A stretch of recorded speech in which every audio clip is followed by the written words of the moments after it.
Good morning. Good morning. Good morning. Good morning. It's so good to see all of you here. It is Sunday. What is it, the 26th? Where's April going? My gosh. Flew away. Flew away. This is the Unity Center for Spiritual Growth. I'm so glad you're here. I trust that you're glad that you're here. If you're joining us online, we're glad that you're here. You guys can turn around and wave to our folks online so that they can see you. Just amazing that this technology allows us to have a multi-locational impact wherever we're going. So we're going to have a great time today. What a beautiful day we have, isn't it?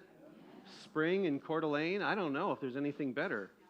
This is a beautiful, beautiful place. And I'm going to ask, as we get started this morning, I'm going to ask Donna if she would come up and light our Christ candle. This candle is representative of our aspiration as a spiritual community to live love. You'll see a lot of these buttons around here, and uplift lives. And we do that because we believe that in everything, everyone and everything, there is a light, there is a life of love and the sacred that's present. So one of the words we attach to that is Christ. And we believe that Christ is that consciousness and is that quality of every being in every part of this universe. And so we get the joy of living into that. And it's wonderful and it's beautiful. So just remember that when you look at that candle here today. Wow, what a great week it's been. What a great week we have coming up. You're going to hear more. We have lots coming up. When you get to the announcements today, we could get drunk on unity by the time next week comes. Yeah. So if you need your unity fix, there's going to be many opportunities to be here today. I just can't not do this. I need to just let you know that there are two dear friends visiting with me here today. They drove all the way over from Seattle. We have spent the last couple of days exploring all around Coeur d'Alene and just enjoying this place. And this is Steph Hardwick and Pam Dibbs, two amazing human beings. And I hope you get a chance just to at least meet them. And the fact that they're here today just means so much. And so let's see, what else? Well, I think that's everything. Let's, as we continue with our service, I'm going to invite you, if you're willing and able, to get to your feet and take a few minutes, say hi to those that are around you, and then we'll continue in our service here today.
behind you.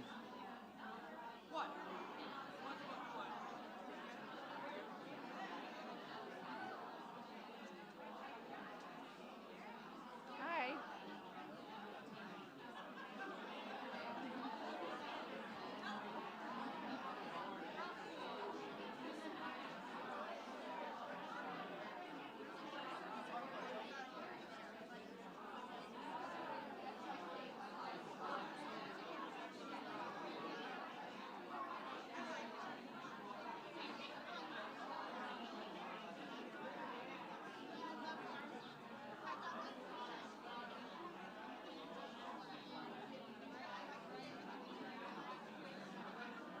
You ready to go?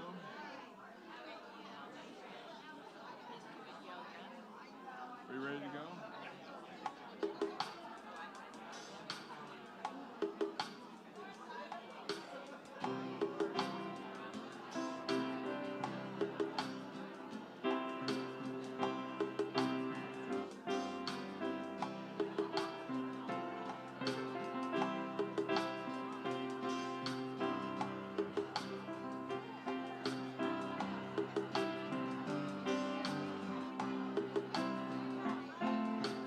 You are sacred love. Sacred love is all that you are. You are sacred love, God. Sacred love is all that you are. You are sacred love. Sacred love is all that you are. You are sacred love, God's sacred love is all that you are. Show the way, God, show the way. I want to live in such a state of grace. Lead the way, God, lead the way. I want to live in such a holy place. Such a holy place. You are blessed peace. Blessed peace is all that you are. You are blessed peace, God. Blessed peace is all that you are.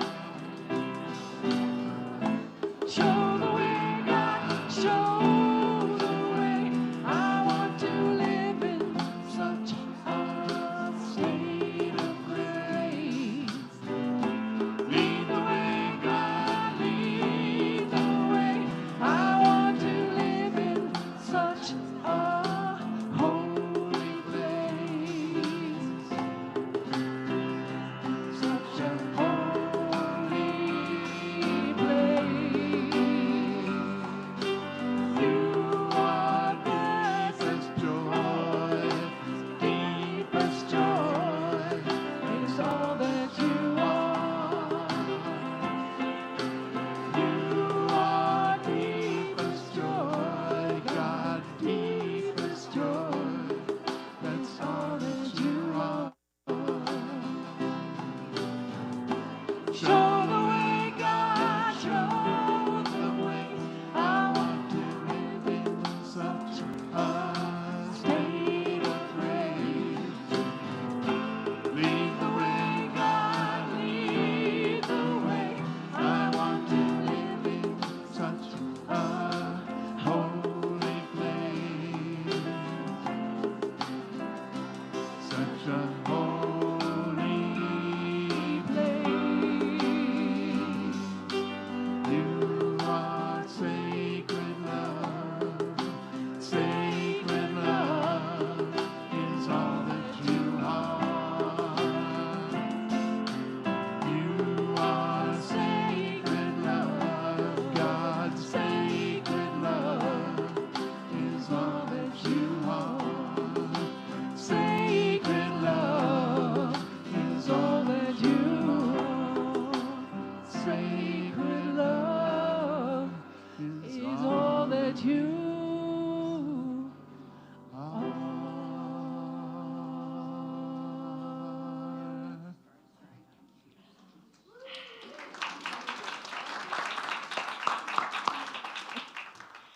Good morning. I am Judith Pinkerton, and I get to be your celebration assistant today for the first time. And we love it that you're here on this wonderful, beautiful Sunday. Thank you to everyone who does make this Sunday service work, happen. We appreciate every single one of you. It takes a lot of volunteers to make this Sunday service happen, so thank you. And today, we are honoring, ta-da!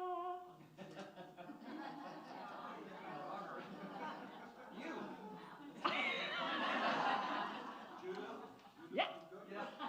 Judith, you've got your script out of order. You should be really? Yes. Okay. It says we'd like to honor first-timers. That works. We have anybody here that's new for the first time today? Oh, thank you for your willingness to raise your hands. Yeah. We're glad to have you join us, and we hope you have a meaningful time today. There is a welcome card in front of you, there on the back of that chair, to learn more, if you don't know already, about Unity. And you can let us know more if you would like us to stay and connect with you. For those of you that are on the website, there is a Connect with Us tab on the website for you to be able to tell us more about you. Thank you, everyone, for joining us today. So there is the power of prayer here. We have prayer requests for any situation in your life, for you or somebody else. And we invite you to fill out a prayer request form and put it in one of the prayer vessels in the hall. Is there one up here still? In the hall. We'll pray over it for a week and then send it on to Silent Unity, where they will pray over it for a month. So I need to let you know that if you have an emergency, you know who to call, possibly someone here. So I have a little testimonial to share. A week ago, Friday, I was informed that I had to go in on Monday, this past Monday, for biopsies, more than one. I'm a breast cancer survivor, 11 years worth, and so I immediately went into, I know how to do this journey, do I really need to do this one again? So I called the prayer team, and on Wednesday I discovered that it's negative results.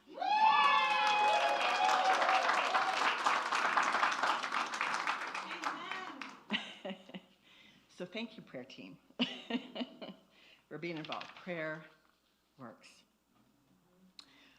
So we also have our prayer chaplains here today to help you. So we have two, if you would stand up, please, so we can recognize you. David, yes, and Donna. They'll be in the nursery or the meditation room, standing by calmly to support you. So we do have announcements describing upcoming activities. They're on the website, they're on the screen before the service. So please join us and get involved. So let's talk about some of these events. Okay. For a full view, as I said, go on the website at unitycenter.org. So the first announcement is, if you play a stringed instrument, join Jim Turner and Thomas Orjela for an Orjela, thank you. I'm used to saying Thomas. Yeah, okay. For an acoustic jam session. If you're not a musician, you can still come and enjoy the music, and you can make song requests. Woohoo. And then there's a save the date for Sacred Connections. Join musician and music therapist Judith Pinkerton to learn how music can quiet stress and open spiritual awareness.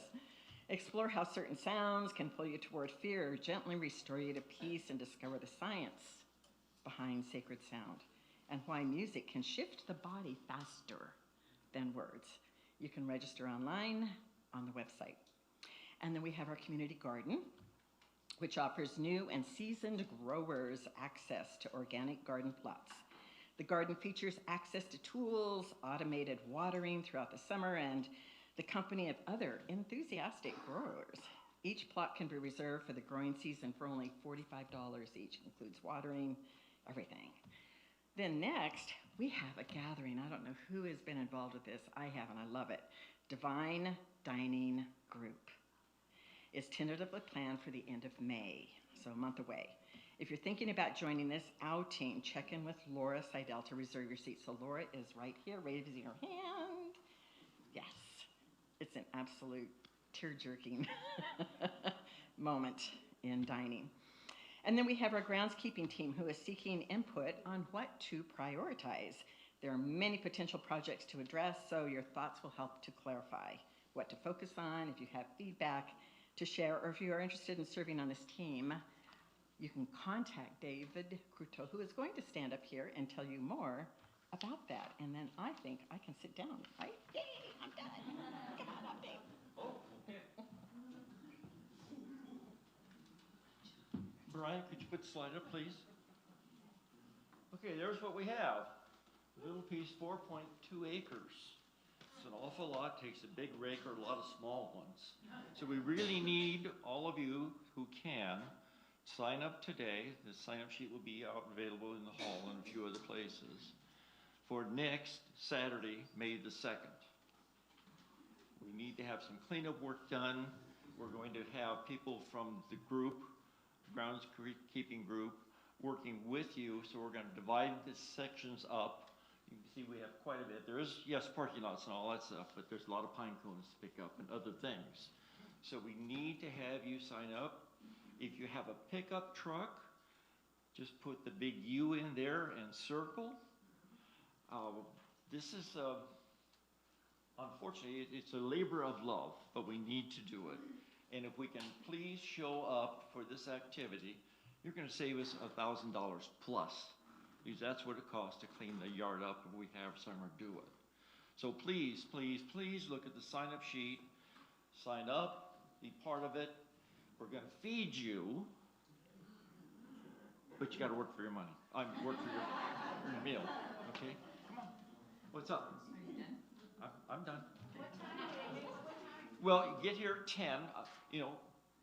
In the sign-up sheet, I'll get your number. I'll call you, give you all the details, answer your questions. But we want to start at 10 and go to 3 or 4.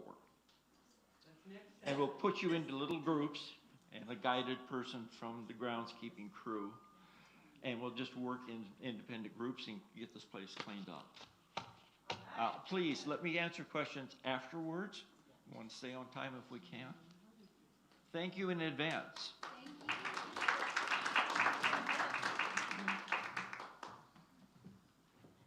One last announcement, Potluck Sunday next week as well. It's a full weekend.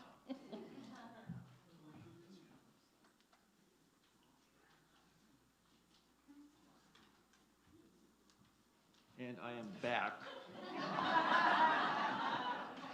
I hope my knees aren't shaking too much, but we're going to get through this. Okay, we're going to talk today about the daily word, which is blessed. But before we get to that part, I have a challenge for you. How many times in the Bible is the word blessed found? So think on it for a few minutes. What? 765 times. No, but it's a good number. Who's got a number over here? 862. No, number? 5,000. 500? 5,000. Can't you guys? You can't let them get ahead of you. Come on. 121. No. 302 times.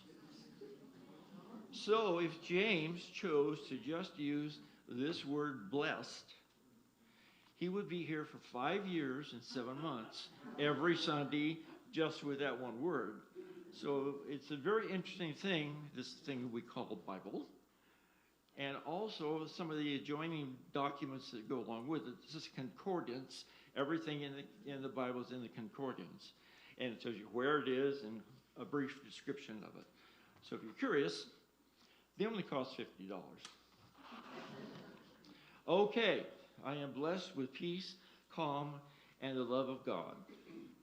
Today, if someone asks me how I am, I will smile and respond, I'm blessed. This simple declaration will set the tone for the day, encouraging me to note blessings, large and small, especially the little things that may take for granted. Boy, can I use that.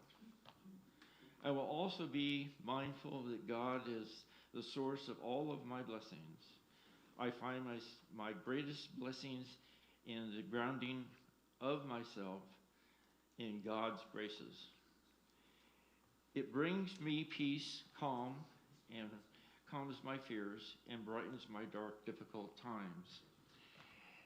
In the Sermon on the Mount, Jesus described the blessings of life, reminding those gathered that the trust wealth is not measured by money or power. It takes those words to heart and feels deeply grateful. I'm spiritually blessed, enriched by God's overwhelming love. And in Matthew 5:8, it says, Blessed are the pure of heart, for they will see God. Thank you.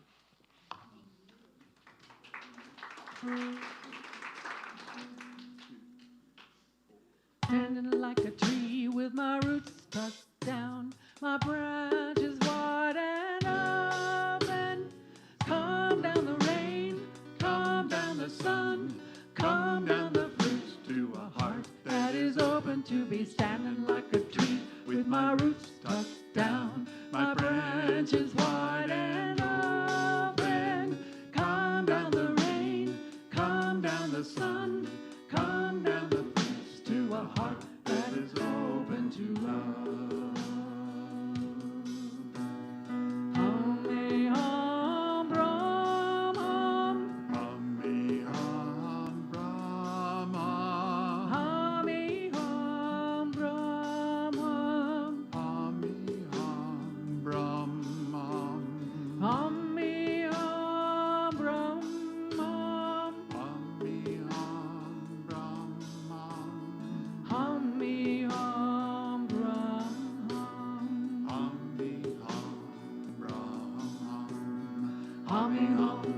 brum, hum. Hum, hum, brum, hum. Hum, hum, brum, hum. Hum, hum, brum, hum. Hum, hum, brum, hum. Hum, hum, brum, hum. Hum, hum, brum, hum. Hum, hum, brum, hum. Hum, hum, brum, hum. Hum, hum, brum, hum. Hum, hum, brum, hum.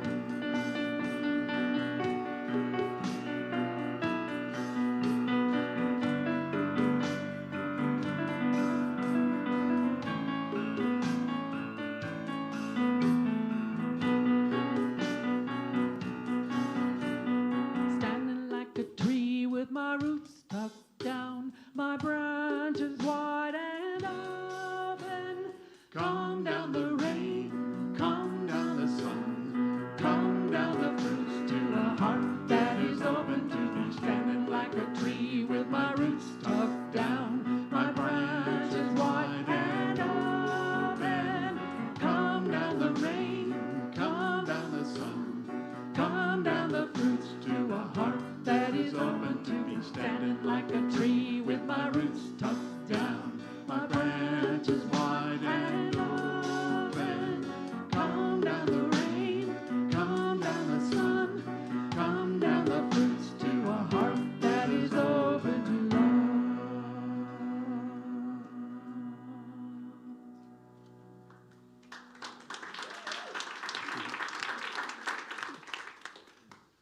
Let me invite you to just take a few nice deep breaths and maybe allow your eyes to close or softly focus on something. And as you breathe, just allow yourself to arrive in this present moment. There's already been a lot of activity this morning, a lot of information shared, a lot of interactions. This is a time now to just become aware of you.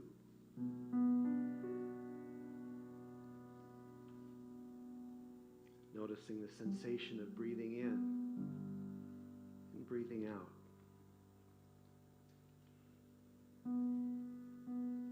Noticing how it is to be held by the chair, held by gravity to this earth.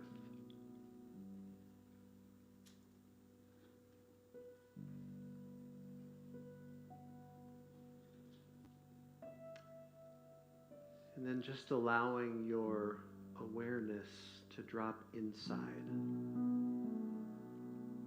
How is it with your body? How is it with your thoughts and feelings? There's nothing to change, nothing to fix. Just simply to notice.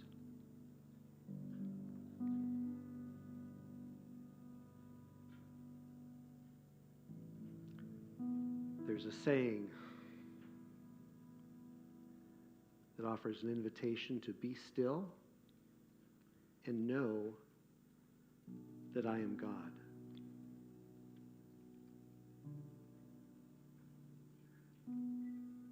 Be still and know.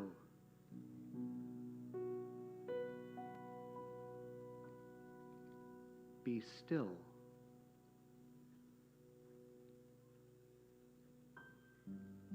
and just be.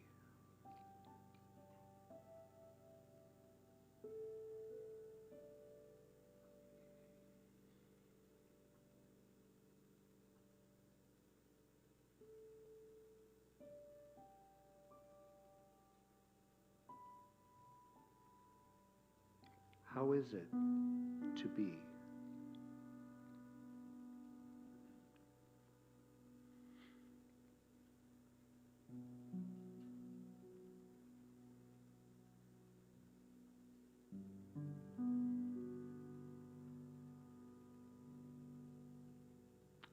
And now an invitation to meet this moment as it is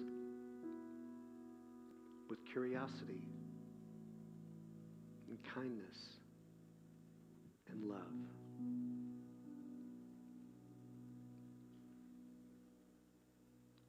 To maybe open your heart to life as it is, unprotected and undefended.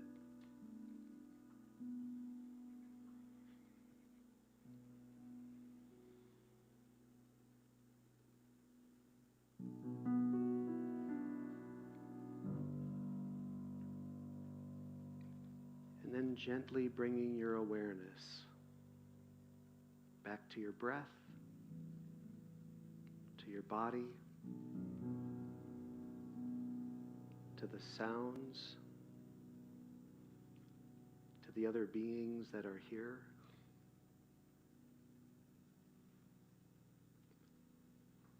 And as you're ready, just gently opening your eyes.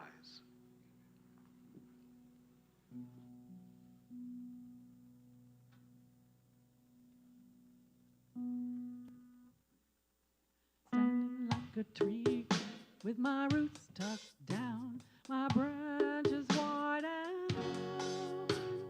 Calm down the rain, calm down the sun, calm down the fruits to a heart that is open to be planted like a tree with my roots tucked down, my branches wide and open. Calm down the rain, calm down the sun, calm down the fruits to a heart that is open to be standing like a tree with my roots tucked down, my branches wide and open. Calm down the rain, calm down the sun, calm down the fruits to a heart that is open to love.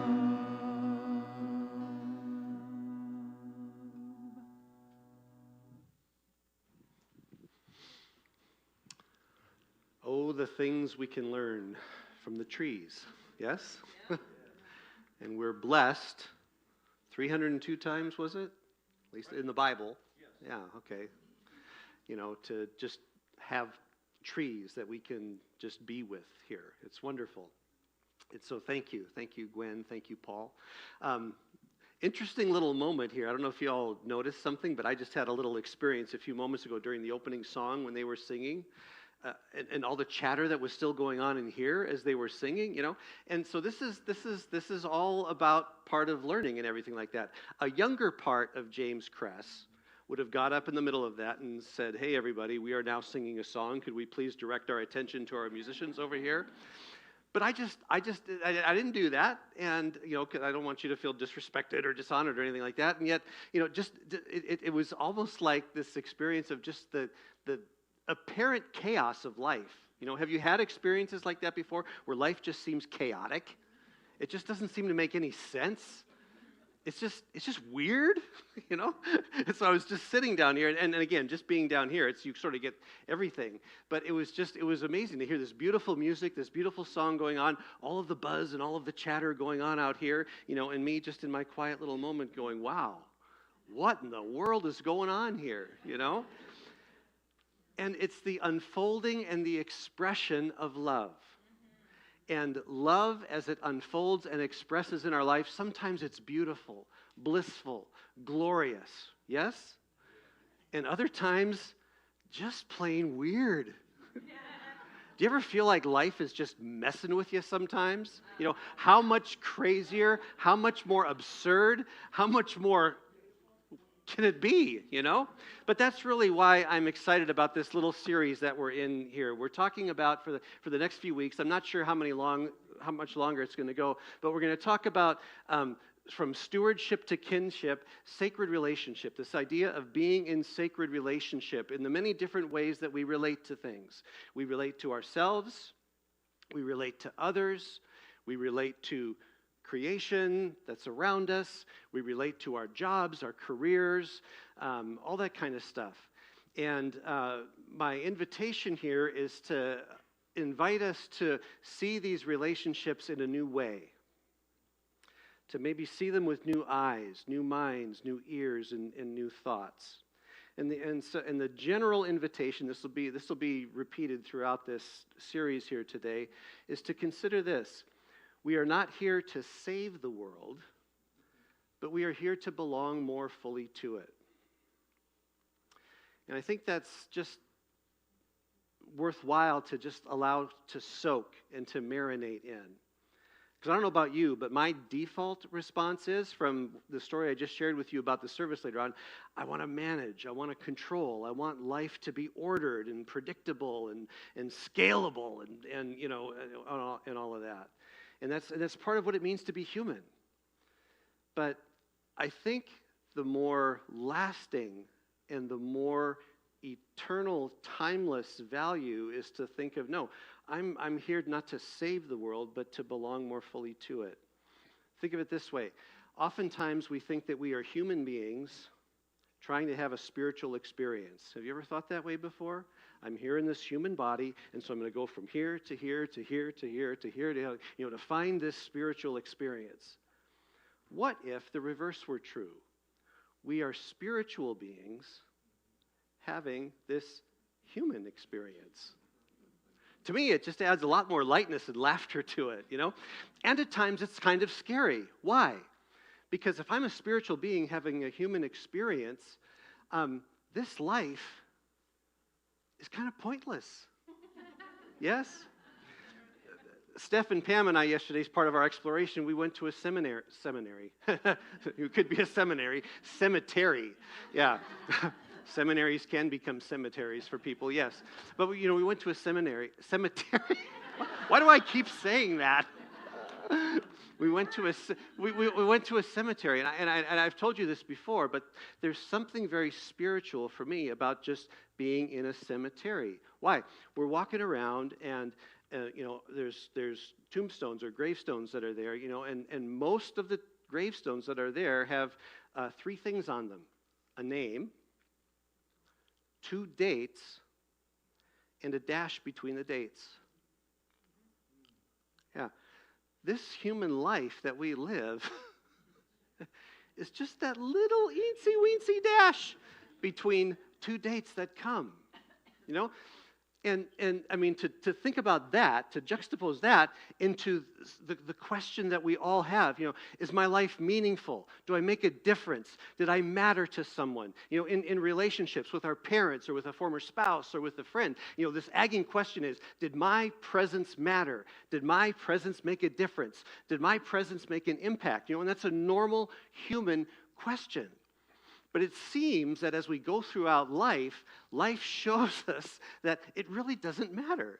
I mean, what if we called this the church of the pointless? Yeah. How would you feel about it if we just got up if we just gathered here every day to remind ourselves that this life is pointless? This church is pointless. All the stuff that we do here doesn't matter. It doesn't mean a damn thing. It is crazy, isn't it? But that's where my head goes when I think about just the brevity of life. Now again, this is not to be dismissive or flip or cavalier, because yes, our lives do matter. Our lives do make a difference. Our lives do make an impact. We have an impact on other people in ways that we can see and in ways that we can't see. So that is true and that is real. But if we make that the primary end of our life, things get just all out of whack. I was thinking about was it Copernicus, the scientist, years ago, who posited that the Earth is not the center of the universe. The Earth is not even the center of our solar system.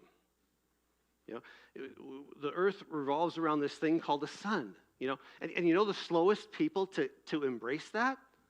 We're the churches. Yeah, how odd. Places that talk about the greatness and the vastness of God and the transcendent and the spiritual had the hardest time letting go of this idea that the Earth is not the center of everything, that we're just but a speck in this great cosmic experience. Yeah. It's kind of liberating, isn't it? So, with that, this is your takeaway. For those of you that need, what can I take away from all this? James floating up here in the clouds, what can I take with me into my life today? I gave you these last week. This is for you note takers who need a practical takeaway. Do it away. When we're living in relationship with each other, there's a couple questions to ask. It usually starts with this idea of, what do I need? What do I need to have in this, whatever it is, okay? And then the second question asked is, what do you need? And oftentimes, especially in our, I think this is a thread in all of our relationships, when there's a gap between what I need and what you need or they need, then there becomes a break. And we become very adept at humans of ghosting, separating, drawing boundaries. Have you experienced that? We've got this thing called the internet and cell phones. We're so connected, and yet we're also still lonely. So a third question to ask when we think about this idea of sacred relationship is, what do we need? If you're finding yourself in a disruption of sorts, in whatever relational thing or problem that's capturing your attention, be aware of what you need, be aware of what the other person needs, but can you get to a place where, in whatever your relationship, what does this relationship need? And sit with that. And I think oftentimes if we can find ourselves in that playground of what do we need, that's where new things happen. If you think of it this way, when we live in a relationship with something, there's an entity here and there's an entity here, and there's a flow, there's an attraction or a draw, between them. And then what happens in the absurdity of life, something new will come into it. It could be a job, it could be a health scare, it could be another person, and now all of a sudden the energy of the relationship is drawn to this third. Okay? And we look at that third and we either really like it or we don't like it. We judge it, we label it, da-da-da-da-da-da. But if we can keep the container and hold this container of what does this relationship need? Me, you, this third thing. Don't ask me how, but I've seen it happen over and over again. There's a fourth new thing that can come from that. I don't pretend to know what it is. I can't manage it. I can't control it. But I know that that's how life works. So, here's a question to ask. What if I was in a, excuse me here, my microphone's falling off. That's okay. It's all right, Jim. No, we're good. We're good. Thanks. Yeah. few weeks ago, I was in the God and Coffee group, and we were playing with the question, are you afraid to die? What's your relationship with death? And most people will say that they're not afraid with death, but they're afraid of like a painful, slow, arduous, torturous death. And that makes a lot of sense. But what if this? Could it be that maybe we're more afraid to live than to die? Suicide. We've all been touched by it in one way or another.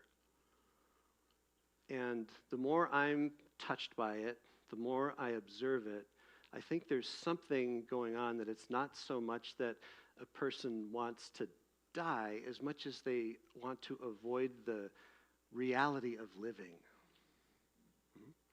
And so therefore it's a valid question to each of us. Life is wanting to open up its beauty to you and its fullness and its just amazingness, But I know for me, I'm afraid of what's new. I don't like it. I'm a Virgo. I like my life ordered and structured. I like to put things in order and have a sequence. It is, My moon? Oh, I'm trying to. I think it's in Gemini. I think. Oh, it's up there. Okay. Well, yeah. All right. Whatever. Thank you, Kelly. No, thank you. That's a great question. Yeah. Okay. But again, it's as we go through life and things come into our life, it's an opportunity for us to live and see things in a new way. And again, sometimes it's scary and sometimes it's painful. But I think coming back to this idea of sacred relationship and sacred kinship, maybe just play with the question, is this really about, I can't go down this rabbit trail even though I really want to. The whole resurrection story and death story of Jesus, our minds get all wrapped up in, did it really happen? How could someone die and come back from the dead? And science and religion, they just go back and forth. And I don't find that nearly as captivating as this idea of what it says in the Gospel of Philip, die and resurrect in this body now. There's in opening to the newness of life, to the freshness of life, oftentimes there's something in us that needs to die. Die before you live. I love that it's a big theme in the movie The Shawshank Redemption. That's one of my favorite movies.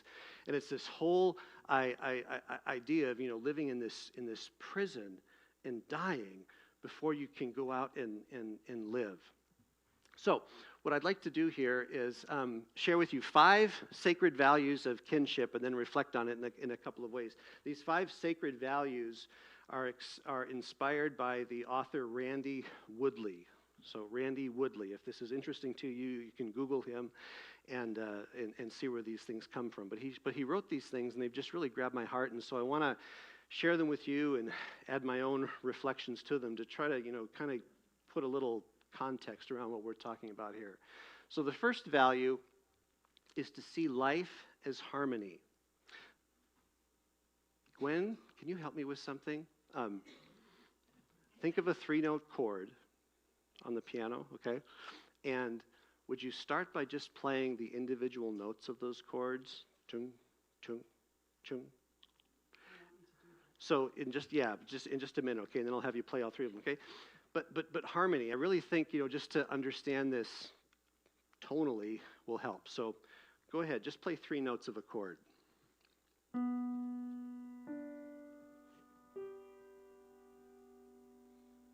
Yeah. Play them again and just tune in to the sound of each of those notes.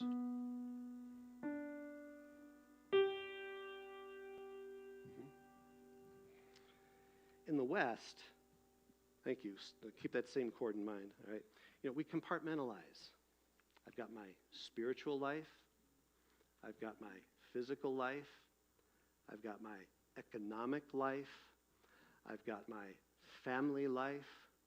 I've got my personal life, and we're so good at putting things in boxes. We do the same spiritually.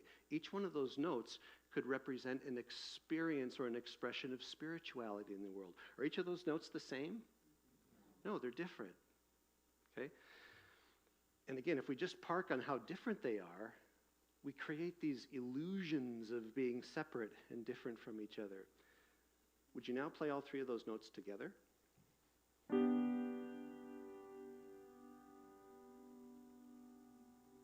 just listen to it again.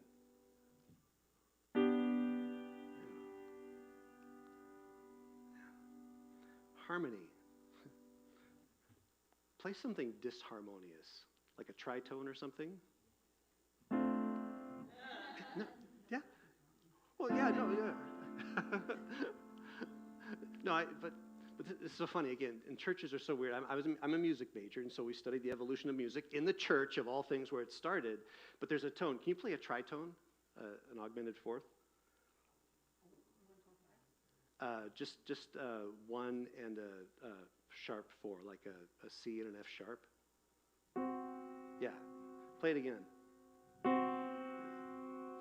You know, for years in the church, that was not used. It was called the devil's chord. That's why they put it in movies. Yeah. But why? Because it was as music was evolving, it was so hard to embrace that as something that's good. And so, God bless our churches. We're going to keep the holy and uncomfortable out. And whatever. And it's still true today, unfortunately. But this idea here, though, is, again, to see and take everything in harmony, realizing that not everything's the same. Sometimes people here at Unity misunderstand. They say, oh, you guys just have no spine. You believe everything. You just put it all in a blender and mix it up. And I'm just here to say, no, no, no, no. In the spiritual life, Christianity is not the same as Judaism, is not the same as Islam, is not the same as Buddhism, is not the same as Confucianism, is not the same as agnosticism, is not the same as whatever other ism out there. Each one has its own respective beauty. And so we can hold that. But then when we allow those different tones to live and come together, there's a delicious harmony that comes. The same is true with your life and in sacred relationship. How we tend to the grounds out here, David, I really appreciate how hard you're working to make this place beautiful. But there's how we treat this land we live in is a spiritual act. How we interact with food is a relational act. How we set up our economy is a moral act. How we treat immigrants is a loving act. You see, it's all related. It's all connected. And the invitation here in sacred relationship is to see the value in those connections and enjoy the harmony, the newness of the sounds that can come. Second, tangible spirituality. Tangible spirituality. Unity, this movement started out, you know how it started out? What the original name of this unity was? Unity School of what? Of what? Practical Christianity. Yeah. What if we put that on our sign out there? Unity School of Practical Christianity. I don't think the Fillmores ever thought that it would evolve into this whole movement and denominations, but this is what we humans do with things. And again, there's nothing wrong with it. But the idea was for what unity was to be an additive, a supplement to people's spiritual experience, particularly Christianity. What was happening at the time is that psychology, Freudian psychology, was entering into the West, as well as Eastern mysticism and spirituality, and as only Americans can do. There were those who resisted it, put up a wall and said, no, no, no, no, no. They were the fundamentalists who insisted on the historical, literal, grammatical interpretation of the Bible. And that grew out. The other movement were those like the Fillmores, Ernest Holmes, and others in New Thought spirituality who sought to integrate and harmonize psychology with Eastern philosophy and Buddhism and put them together. And so unity was a place for that. And people would come and gather and be invited to come and then go back to their Catholic churches or their Baptist churches or Methodist churches, their synagogues, their, whatever. So, but the idea here for us today is to, when we think of spirituality, to think of it practically and tangibly, that there is something sacred in a tree. There's something sacred in a lake. There's something sacred in the mountains. And boy, I just have to tell you that I'm really feeling that and enjoying that here as a resident of Coeur d'Alene. It's just, there's something so beautiful and still about it. But the idea is that it's tangible and that it's practical. And kind of related that, again, is our connectedness to all creation. This goes back to remembering our place in the universe. The universe was here millions and billions of years before we were here, right? We're one of the youngest expressions, and so we can almost think of the universe as a parent and as a teacher. Just I often tell you, and the idea here is to listen to the land, watch and listen to the land, what it's saying. And the more that the Lake Coeur d'Alene is becoming my personal friend, when I just watch and listen to the lake, I just marvel at its essence and its being, in spite of all of the human activity that's going around it. I told you the story last week of, standing, it was a cold, rainy day, and just experiencing a stillness in the land that was going. And then the next day, taking a walk along Sanders Beach and seeing these white little things, floating in the water. Floating golf balls from the resort. Just how odd, And I don't know, just listening to the lake, again, this may sound weird. The lake is just like, these human beings are just interesting creatures, spending large sums of money to chase a little white ball, and all over the place. And what it is. But it's about perspective. It's about context. It's, again, about realizing that we and I are not the center of the universe, but if we can open our heart and open our ears and listen, we can find so much wisdom. But we're not taught to do that. We see nature and creation as a commodity. And I think if we look at a survey of the human, especially the American Western relationship with the land, it's all about extraction. What can I take? What can I gather? And how can I manage it? And again, we're all beneficiaries of it. I am. I'm standing up here wearing clothes, speaking to you in a building, that was all made from materials from this planet. But as we think about the future of this church, and what do we want to be, my invitation to you remains the same. Listen to the land. What would the land say about the future? Do we really need another 500-seat church building? Again, it's not what would you say. What would I say? What would the land say to that? I was thinking about this the other day. This state is called Idaho. How long has it been named Idaho? Do you know, Peter? Peter knows. Indian for mountains. Native, okay, all right. When did that name come into being? Nowadays it means I don't know. Yeah. Can we say it's been within 200 years? So before Idaho ever was, it was just land. But how interesting, that we draw lines, we make this little panhandle shape, and call it Idaho. Yeah. All right. Intentional community. Intentional community means that we understand that we are not individual beings. In America, this is the land of rugged individualism. How many of us have ancestors, if we trace our ancestors who came here from another land to escape political or religious persecution, and what? Come to America and find the land of wealth and freedom. It runs in our DNA. It runs in our blood. But I remember talking to my dad about this. We would go back and forth about this. He was from blue collar Midwest Wisconsin, and pull yourself up by your bootstraps, go out and earn a living type of guy. Well, he grew up, and I was born in a city called Greendale, Wisconsin. Greendale, if you look it up, was one of 3 green cities started by the Roosevelt administration in the late 1930s. The government came in, built houses. In order to live there, you had to have a certain income range. My grandparents on my mother's side were one of the first residents of Greendale. In order for them to move in there, my grandmother, who was working in a hosiery factory, had to quit her job because they were making too much money.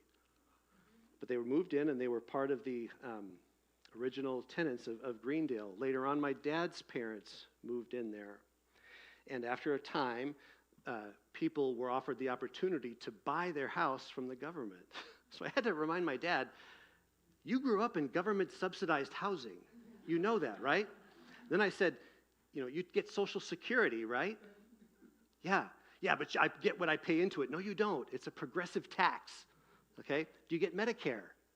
Well, yeah, okay. So we're all socialists, because it was like socialist was like a four-letter word, It's like, how free are we really? No, we're not, my friends.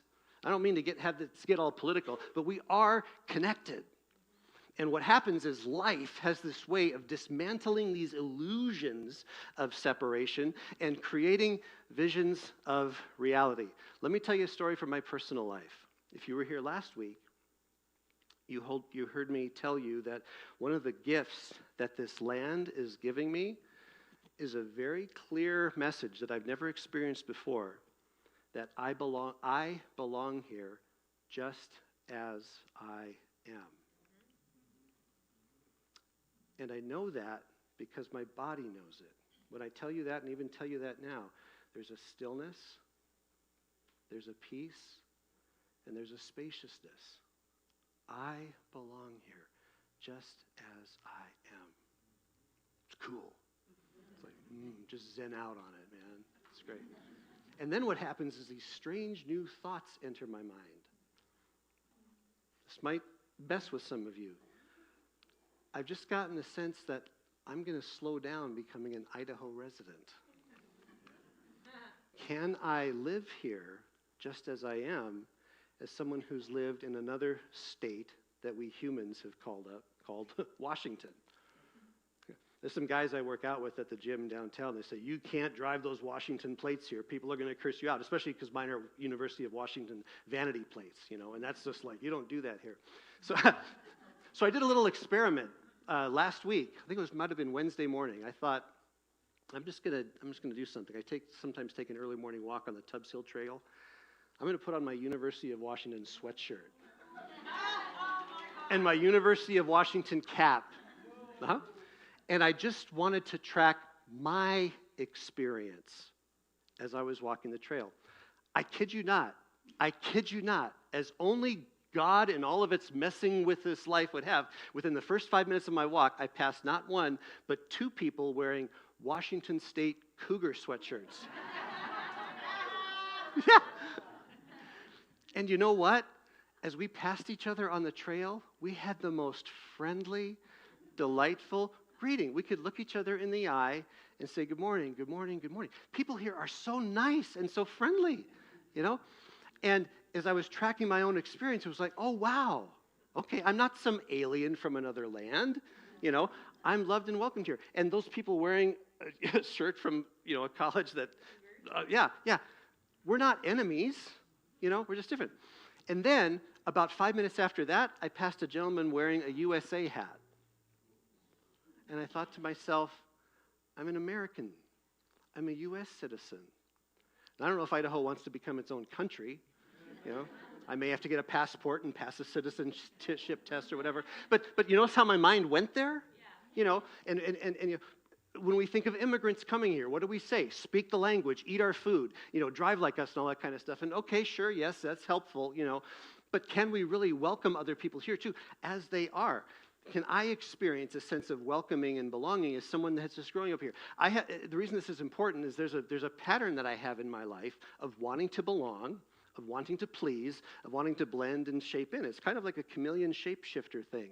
And so part of this present moment experience is, I want to be genuinely and authentically me. I don't want to be obnoxious about it or condescending about it, but this is who I, James Kress, is. And as I bring that James beingness, into this newer place called Idaho, and just be with it, my God, I have to tell you, it's beautiful. And I would invite you to do the same thing, because each and every one of you here carries a history and carries a story. Some of you have lived here all your life and you know it, and okay, that's great. Many others of you have come from other places, you know. And so it's the idea of just being able to be true and be faithful and be in integrity to that. So thank you for listening to that. All right, now, cooperative unity. Okay, and this is, we'll talk about more about this next week. But in a cooperative, all of us are members and all of us are owners. I've spent some time working in the credit union space, and in credit unions, all members are equal owners. Whether you have $100 on deposit or $1 billion on deposit, every member has a voice. And I think about that here. Every one of you has a place and has a voice. And sometimes we outsource that placeness and we outsource that beingness to someone or something else, and we don't engage. But can you open your heart to a greater understanding of, no, you're here and you belong here and your voice matters and it makes a difference just as you are, just because you are. That's cooperative unity. So, oh, okay, before I show you that, all right. I want you to just look at this, because what's at stake? How does this play out? I want to share a couple of examples here as we wrap things up. I just want you, as I show you this image, to just pay attention to your body. Okay? Does anything happen in your body when you look at this? Anybody? Just again, don't think about it. What is it? I'm agitated. You're agitated. Yeah, because there's a barrel and a dude, and I used to be a sandblaster, and things have to be correct on both sides, and that's not correct on both sides. And it's complete, no. What do you feel in your body? Uncomfortable. Uncomfortable? Where? Here, In your heart? in my arm. Okay. Anyone else? I'm hungry. Hungry?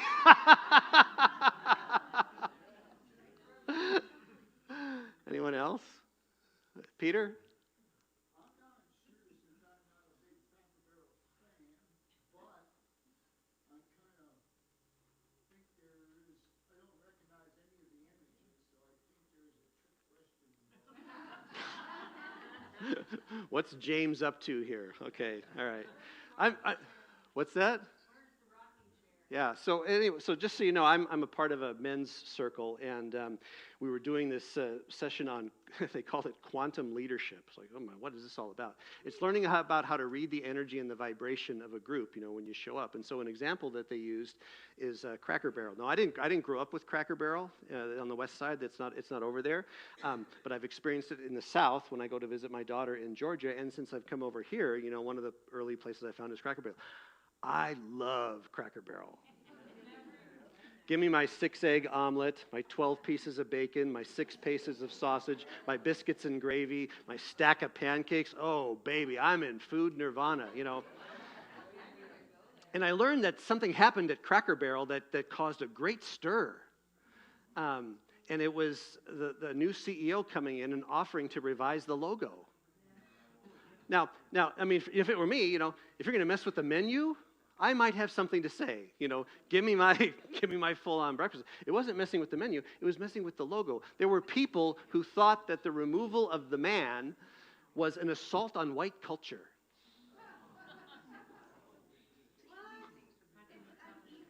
Yeah. They had an interview with the CEO, you know, because they lost a lot of money when this happened. And the CEO says, I feel like I've been fired by America. Because a group of people just really got on this and thought that, why the hell are we doing that? Removing the dude sitting in the chair on a barrel was an assault on white culture. And I couldn't help but think to myself, you know, we white folks are so fragile. He's yellow. He's not even white. True. Okay, I guess we don't know. Thank you, Sina. Yes. All right.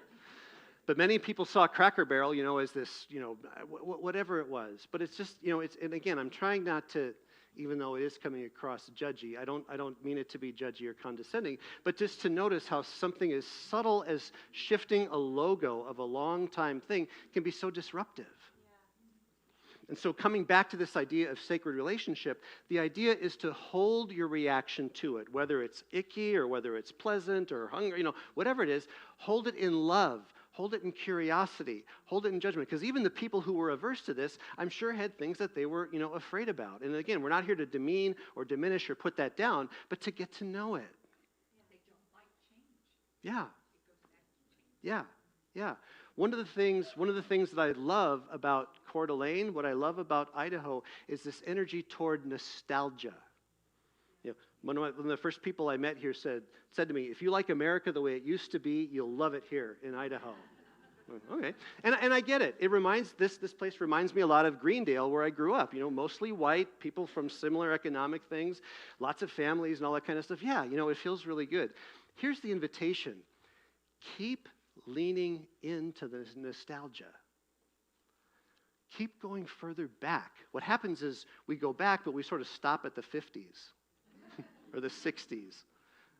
Okay, and that's good. Yeah, a great era, and all that kind of stuff. But keep going back. Don't avoid nostalgia.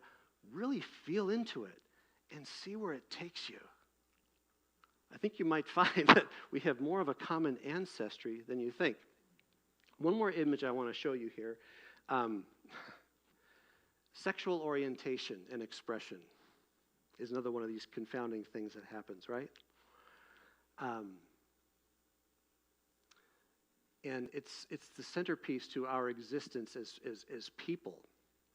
And so, when I was coming of age in the 80s and 90s, the narrative was fear about homosexuality, homophobia. And that fear was amplified by this thinking that not only is homosexuality present, but that there is an aggressive, conscious, external, social engineering agenda and assault to convert everybody else into homosexuality. That was the message of the church that I was a part of. So we're going to stand our ground and we're going to fight against it, and stop this onslaught, okay? Today, it's like that argument has evolved into transgender and queer. How many of you heard it? Send your boy to school and they might come home a girl. Send your girl to school and they might come home a boy. And again, the idea here now is to go back, what's the fear? What's the longing? Well, as I was driving around the other day, I saw this bumper sticker on the back of a car. I'd love to just pay attention to your body, how your body reacts to this. Okay, you're going to make all kinds of meaning from it, all right? Don't go there. Just notice what happens to your body when you look at this. You've seen that?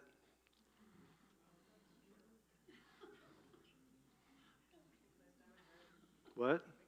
Makes your stomach hurt? Yeah, anyone else? Again, just your body. Heart gets tight? Yeah. Anybody else? Throw up? What? Yeah. Yeah. So again, the invitation here is to integrate, to apply everything that we've been talking about here in sacred relationship and kinship. How can we relate and how can we be connected, to everything, including the unpleasant? Instead of just kind of, and othering and enemying. No. Do we really believe that there's something here to explore and to learn and grow from? I don't pretend to know, but yeah, I was just like, wow, when I saw this, I was like, holy shit, Okay, but somehow it was imagined. Okay, so here's the deal. I shared this with you last week. God does not need our defense, nor has God asked for it. This has been really good for me as a minister because as a representative of God, it's my job to defend and explain and justify God's thing. Now, God's never asked for that, nor does God need it. But instead, we know that God is solidly with us. God, sacred, the divine, the universe, love, whatever name is for you, okay? And scientific and spiritual progress is not the path of better answers, but better questions. Scientific discovery and learning, if we're honest, is not so much about how our questions are answered, but the new questions that arise. And I think those questions get better and better. I want to just close with a poem here. And just allow this to go. This is called A Lost Myth. A Lost Myth by Mark Nepo. There was a man afraid to live. To cure his fear, he was turned into a bird imprisoned by a cloud. And only when he opened his heart would the cloud part. Only then would he turn back into a person. Years went by, and he drifted like a secret in the center of the storm. Every spring, his sorrow would build until the cloud he lived in would darken and shower the earth. Finally, he exhausted his fear and fell from the sky, where he became a fire with no home. And from his ash, the person waiting inside all those years began to form. Amen, and so it is.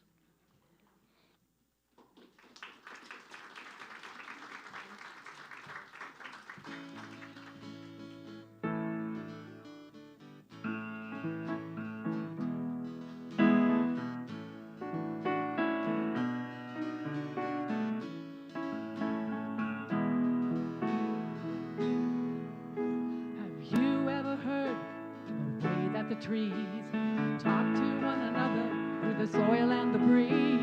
Have you felt the light under the ground, weaving the earth to life all around? Yes, the grass feeds the herd feeds the plant feeds the bird drops the seeds grow the trees give the air that we breathe. You and I are just one part of one big life with one beating heart. 'Cause the life that's in you is the life that's in me, and the life in the bird is the bird in the tree. And if we can believe in one thing that's true, is the life that's in me, is the life that's in you.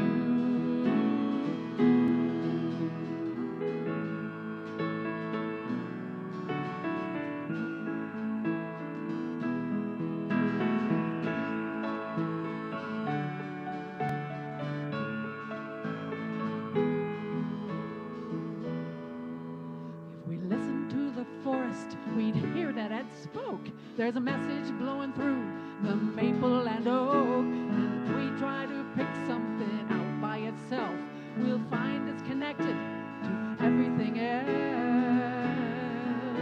The plant and the animal, the predator and prey, the prairie and the fire, the night and the day, love and grief, life and death, all bound together by the very same breath. The life that's in you is the life that's in me, and the life in a bird is the life in a tree. And if we can believe in one thing that's true, it's the life that's in me, is the life that's in you.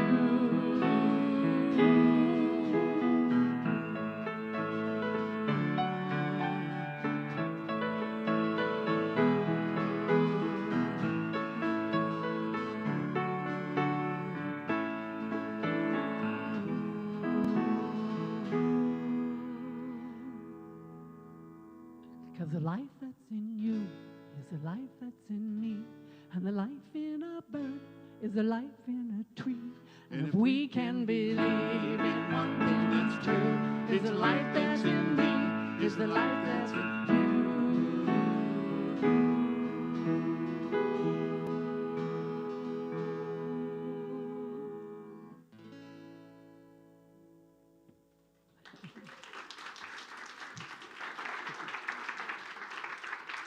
Thank you. Thank you.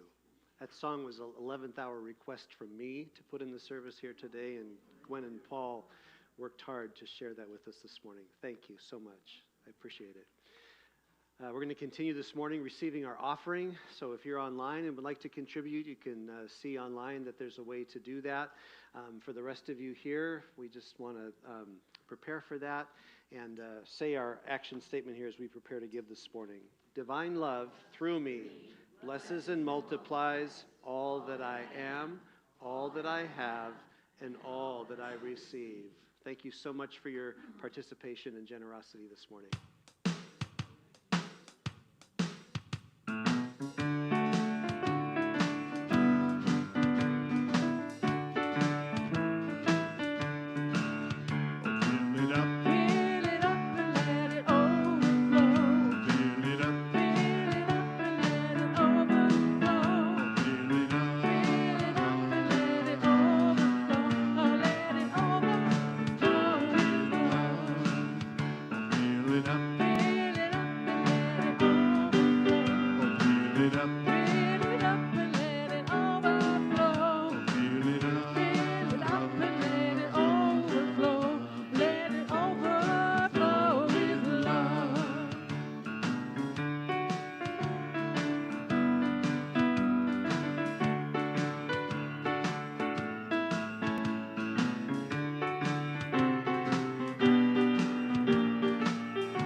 All right, let's pray. And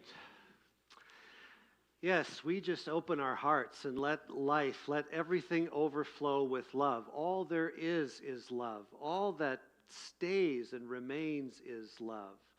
And these gifts of our tithes and our offerings are expressions of gratitude and love, and we receive them collectively with faith and with joy, knowing that they are going to be multiplied many times in ways that we can see and can't see for the purpose of living love and uplifting lives in this community.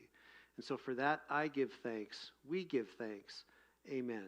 And so it is. All right. In just a minute, we're going to stand and sing our closing song and have our closing prayer. I want to just let you know that Reverend Dave will be in the back with a sign-up sheet for those of you that would like to participate in our grounds cleanup activity next Saturday. I'm looking forward to being there and just having fun together. So thank you, Dave, for helping coordinate that. All right, let's stand and we'll sing our closing song. And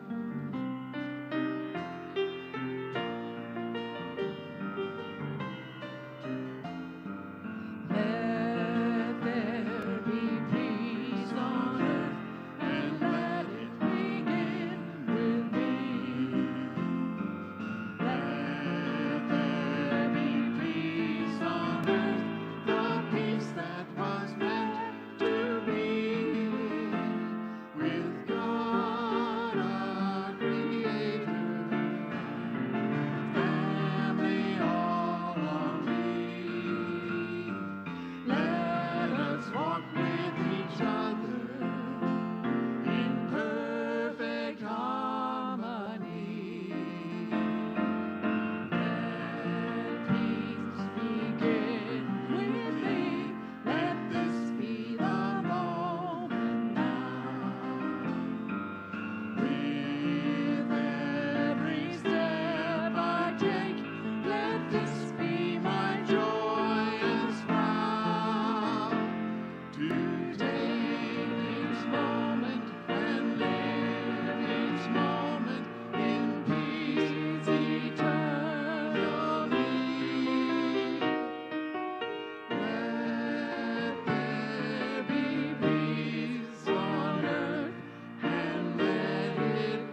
that the light of God surrounds us, the love of God enfolds us, the power of God protects us, the presence of God watches over us.